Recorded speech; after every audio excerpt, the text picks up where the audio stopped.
जय श्री गणेश। मैं हूं पंडित जगदीप। जेडी न्यूज़ 24 की ओर से आप सभी का सादर अभिनंदन करते हुए आज का वीडियो एक रोचक व अछूते विषय को साथ, इससे पहले कि इस वीडियो को आगे बढ़ाएं, उन विद्वानों और विदुषियों से विनम्र अनुरोध है कि जिन्होंने अभी तक हमारे इस यूट्यूब चैनल को सब्सक्राइब नहीं किया हुआ है, कृपया वो इसे सब्सक्राइब करें। और इसके अतिरिक्त वैदिक ज्योतिष शास्त्र, वास्तु शास्त्र, अंक शास्त्र, लाल किताब, सामुद्रिक शास्त्र, हस्तरेखा, जन्म कुंडली विश्लेषण व रत्नों के परामर्श हेतु आप हमसे संपर्क कर सकते हैं। हमारा संपर्क सूत्र है 9318682393। अन्य संपर्क सूत्र है 7018797214। तो आइए वीडियो के अगले भाग की ओर आगे अग्रसर होते हैं। वह रोचक व अछूता विषय है दाढ़ी रखना या न रखना। जी, आज का विषय है दाढ़ी को लेकर के। यह जन्म कुंडली के अनुसार इसके लाभ या हानि क्या क्या हो सकते हैं। बिना ज्योतिषीय परामर्श के दाढ़ी रखना या न रखना भी बदल सकती है आपकी किस्मत। जन्म कुंडली में निर्मित कुछ योग दाढ़ी रखने से आपका भाग्य उदय भी करते हैं। जब अमिताभ बच्चन का राहु व केतु की अशुभता के आधार पर समय बहुत खराब चल रहा था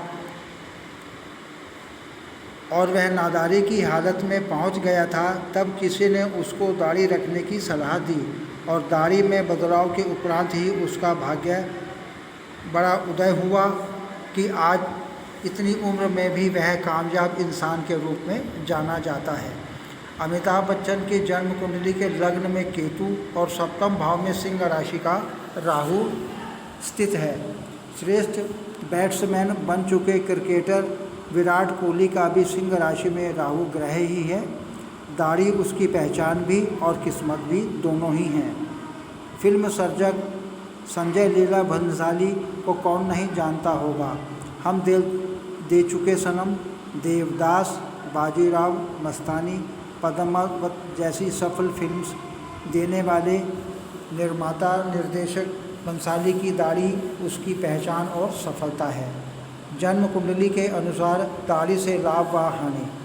अब ज़रा इस पर भी दृष्टिपात करें तो यदि इसकी बात करें तो सभी जातकों की जन्म कुंडली में अलग अलग योगों का निर्माण होता है।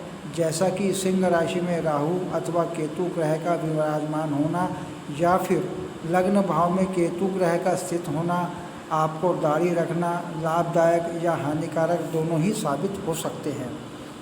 सभी ग्रहों का संयुक्त आकलन वैदिक ज्योतिष विज्ञान के आधार पर सभी ज्योतिषविद को करना होता है, न कि कालसर्प दोष या पितृ दोष बता कर के यजमान को गुमराह करना होता है। महादशा अथवा गोचर फल में क्रूर ग्रहों के दुष्फल को कम करने के उपायों में इसका सहारा लिया जा सकता है, लेकिन इन दोनों ग्रहों का जन्म कुंडली में शुभ होना अति आवश्यक होता है। नहीं तो जातक को लाभ के स्थान पर बड़ी हानि भी हो सकती है।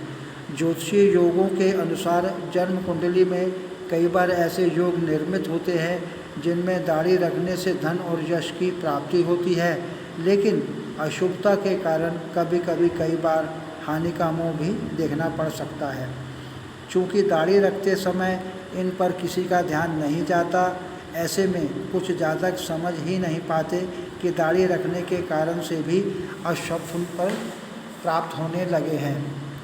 केशानाम शेषकरणम शिखाम स्थापनम केश शेष करणम इति मंगलम हेतु। यह श्लोक पारस्कर गृह सूत्र में अंकित है। दाढ़ी रखने का फैशन बिना ज्योतिषीय राय के आपको दरिद्रता, धन हानि, मान हानि, नौकरी में परेशानी या दाम्पत्य जीवन में वैचारिक मतभेद का सामना भी करवा सकता है। रावण संहिता और लाल किताब के अनुसार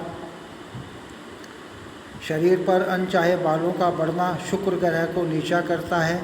इसी में शामिल होते हैं चेहरे पर बढ़ने वाले दाढ़ी के बाल।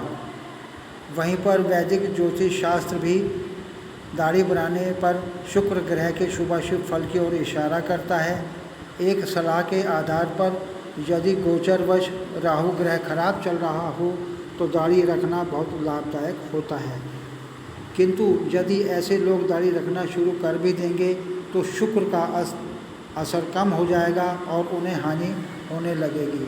ज्योतिषीय गणना में शुक्र को शरीर पर अनपेक्षित बाल पसंद नहीं है, इसलिए शुक्र की महादशा में शुक्र को बलवान करने के लिए अपना चेहरा सुंदर बनाए रखें और दाढ़ी न बढ़ाएं। इस स्थिति में दाढ़ी शुक्र संबंधी अच्छे प्रभावों को नष्ट कर सकती है, बस इसीलिए दाढ़ी न रखना ही हितकर भी होता है।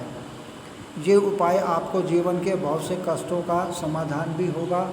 यहाँ यह बात उल्लेखनीय अवश्य है कि मैंने अपने अनगिनत परिचितों व अपने कई क्लाइंट्स को उनकी जन्म कुंडली विश्लेषण के उपरांत समाधान कंसल्टेंसी में दाढ़ी रखवाकर या फिर दाढ़ी कटवाकर लाभान्वित किया है। चाहे आपकी समस्या व्यापारिक हो, पारिवारिक हो, सामाजिक हो या आर्थिक, दाढ़ी रखकर या उसे कटवाकर समाधान किया जा सकता है। नाभि कुदरत की एक अद्भुत देन है जी। दाढ़ी जैसे रोचक व अछूते विषय की चर्चा के पश्चात अब हम बात करेंगे नाभि की। 62 वर्षीय एक वरिष्ठ नागरिक को अचानक बाईं आंख से कम दिखना शुरू हो गया, विशेषकर उन्हें रात के समय न के बराबर दिखने लगा। जांच करने के यह निष्कर्ष सामने आया कि उनकी आंखें तो ठीक है, परंतु बाएं आंख की रक्त नलिकाएं सूखने लगी हैं। जांच में यह बात भी सामने आई कि अब वह जीवन भर देख नहीं पाएंगे। हमारा शरीर परमात्मा की अद्भुत देन है।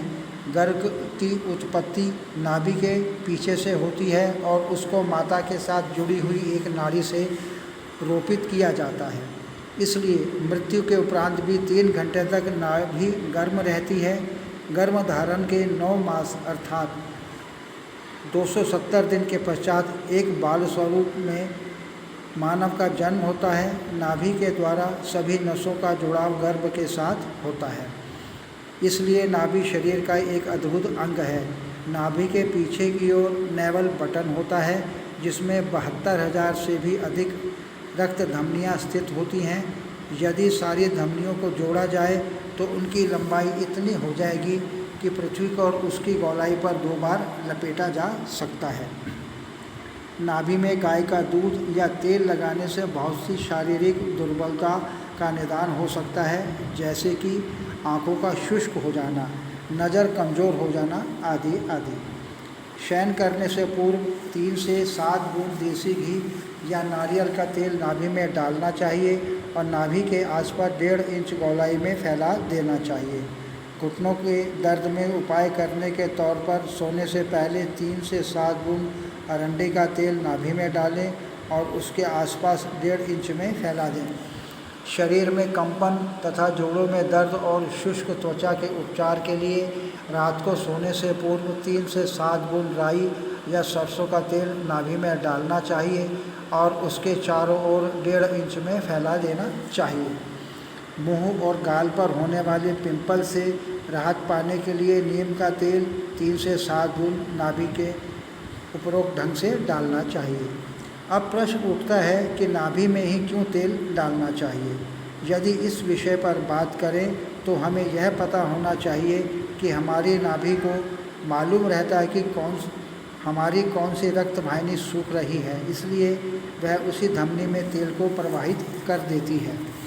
जब बालक शिशु अवस्था में रहता है तो यदि उसका पेट दुखे तो हम हींग और पानी या तेल का मिश्रण उसके पेट व नाभि के आसपास लगाने से उसका पेट दर्द तुरंत गायब हो जाता है। बस यही काम है तेल का। घी और तेल नाभि में डालते समय ड्रॉपर का उपयोग करें ताकि उसमें डालने से आसानी रहे। आगे प्रभु इच्छा आगामी वीडियो नए प्रसंग के संग ऑनलाइन परामर्श उपलब्ध। आपकी समृद्धि की कामना सहित पुनः जय श्री गणेश। जय श्री गणेश। मैं हूं पंडित जगदीप, जेडी न्यूज़ 24 की ओर से आप सभी का